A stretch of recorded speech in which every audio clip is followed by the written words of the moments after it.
Hello po mga kababayan, si Dante Maravillas.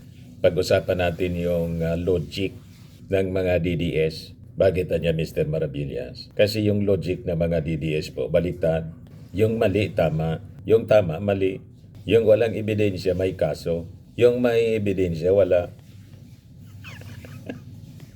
Grabe man niya Mr. Maravillas. Yun man talaga po. Yung totoong sangkot sa kung ano-anong kabuktutan, hero sa kanila.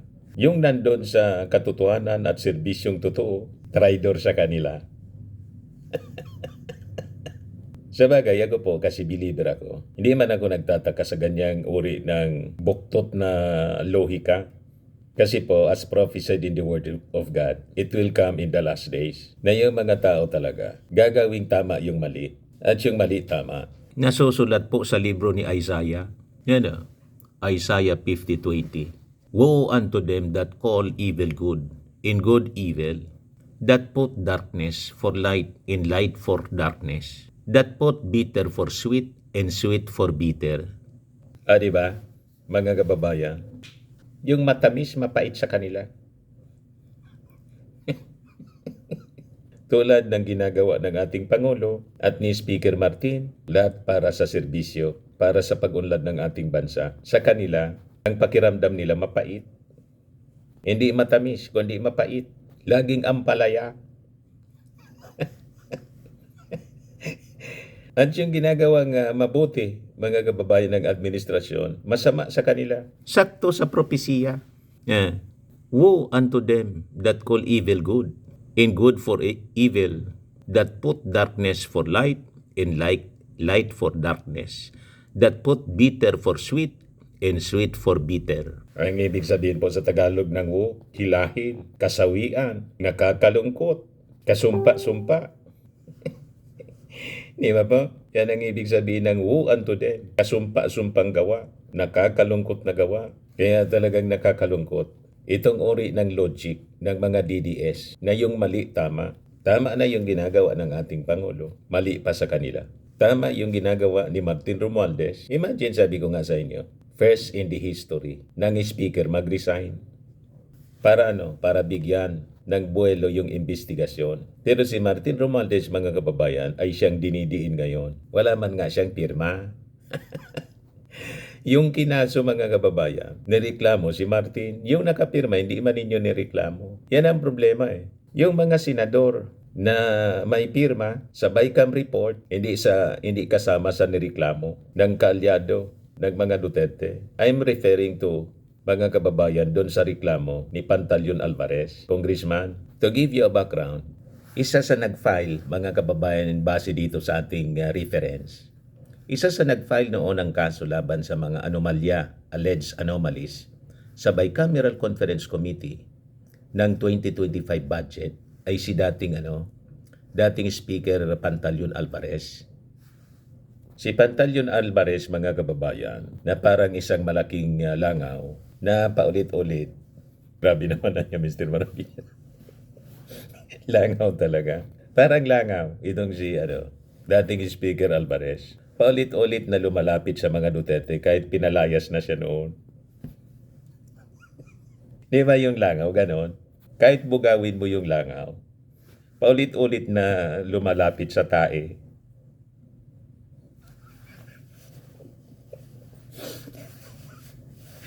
Kasi pagkain niya yun eh. Iba naman niya, Mr. Maravilla, sinabi, yung mga Duterte tae.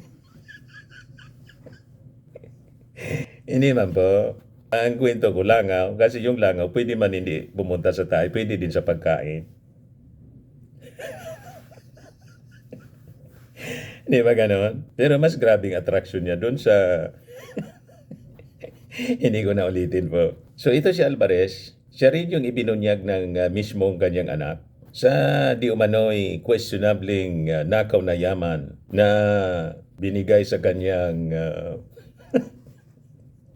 galit yun ng anak po. Gusto niyo kalkalin ko? Ito, report ng Billionaire News noong May 16, 2025.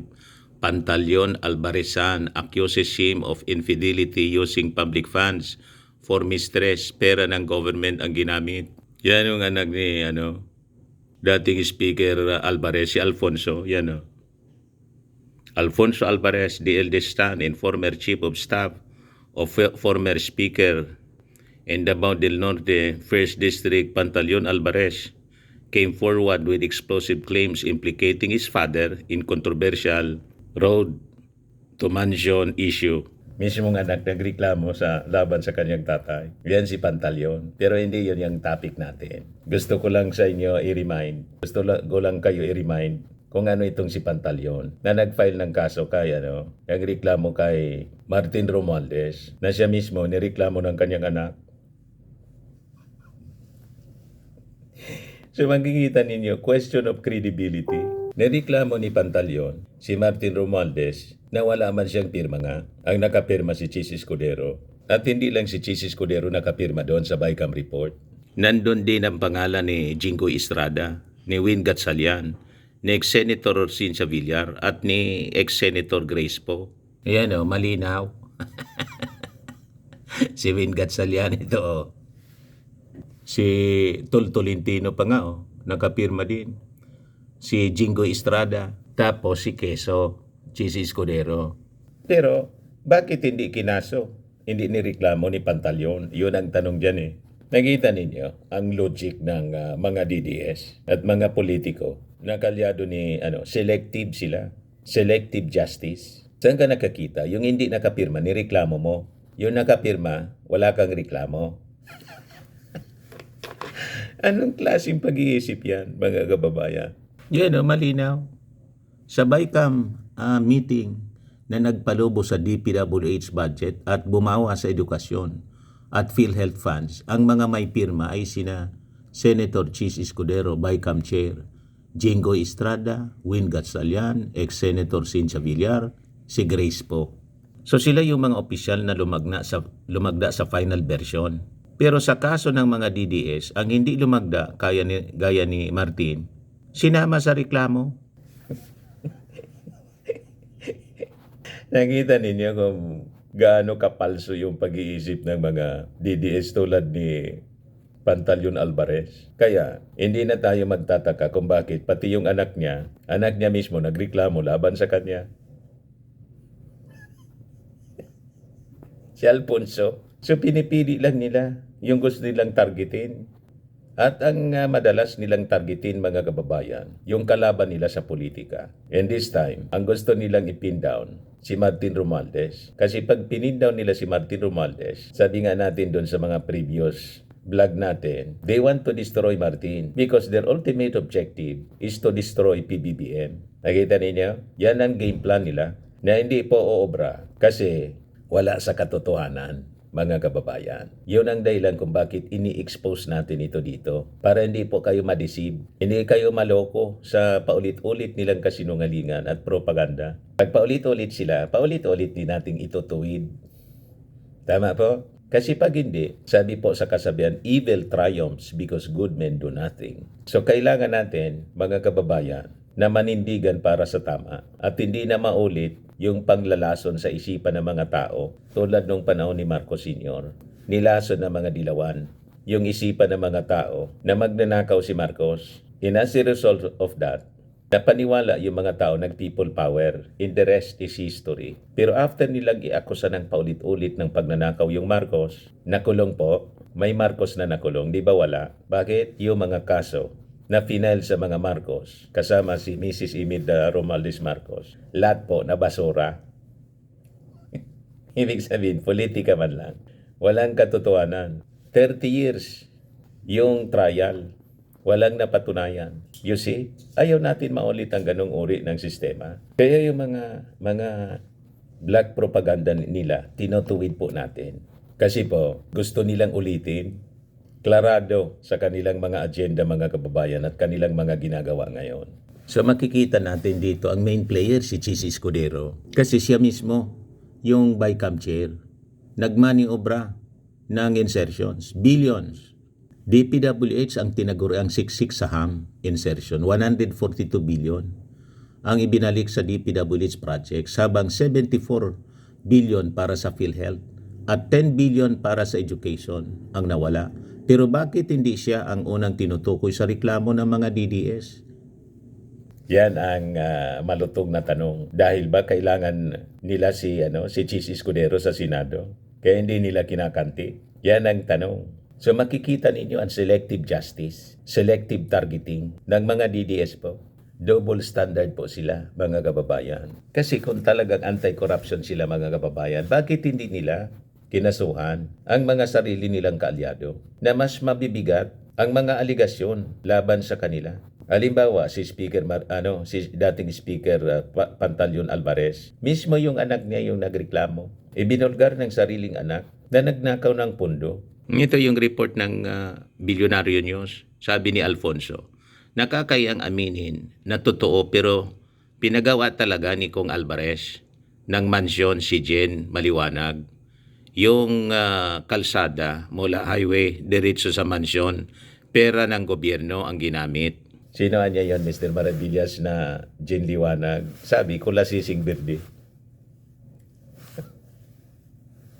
Galit yung anak. Kasi yung tatay niya may kulasising birthday.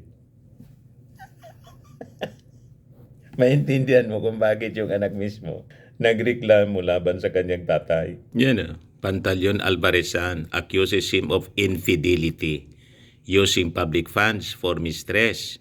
Pera ng government ang ginamit. Diba? Bakit tahimik kayo, mga DDS? Kasi sanay na kayo sa mga leader ninyo na may kulasisi. Mismong si Digong, pinagmalaki pa ni Pulong na 13 daw. Ganon kayo. Sanay na kayo sa ganyan. Si Pulong, na-mention natin, may 51 billion infra funds na hanggang ngayon walang malinaw na accounting kung saan napunta. Si Sara Duterte, ghost employees at ghost scholars sa Davao DepEd, milyon na recover na bagong administrasyon. Madaming kaso ng anomalya sa paggamit ng pondo ng bayan, pero walang kaso, walang investigasyon at kaso.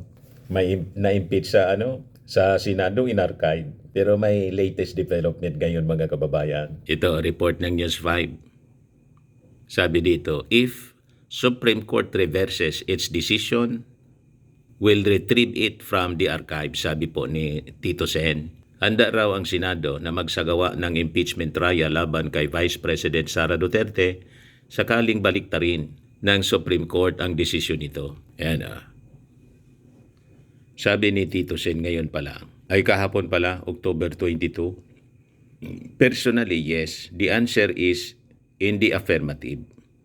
Pag nag-reverse yung Supreme Court. Baka may nag-leak ng information tungkol sa motion for reconsideration na final ng Congress sa naging desisyon ng Supreme Court na dineclare ang constitutional for technical reasons. Pag ganyan, di maganda. Magandang mga developments ng balita. So makikita ninyo dito ang style ng mga DDS. Ang narrative nila simple lang. Pagkalaban, corrupt. Ayan tingin sa'yo. Pagkalaban ka, kurakot. Sila hindi kurakot. Pagkakampi, kahit corrupt, tahimik. Tahimik sila kay Chis Escudero. Tahimik sila sa mga kakamping senador. Si finailan ng plunder ni Trillanes. Si Bongo, tahimik sila. You see? Kung talagang seryoso ang mga DDS sa paglaban sa korupsyon tulad ng sinasabi nila palagi, galit sila sa kurakot, dapat harap-harapan nila na imbestigahan yung mga nakapirma sa BICAM report. Si Chis Escudero, si Win Garsalian, si Grace po. Yun dapat, si Jingo Estrada, nakapirma po. Pero dahil pinipili nila kung sino lang yung kalaban, kaya tingnan niyo, alatado sila na talagang politika lang ang sadya nila. Pinopolitika nila si Martin Romualdez. Kasi si Martin ang inireklamo nila. Si Martin wala man pirma dito sa issue ng BICAM, sa issue ng insertions. So makikita ninyo, yung walang pirma sinama, yung may pirma tinakasan. Yan ang uri ng logic ng mga DDS. Kaya yung maniwala po sa narrative po ng DDS, talagang moron, idiot. Mahinang nila lang, mga kababayan.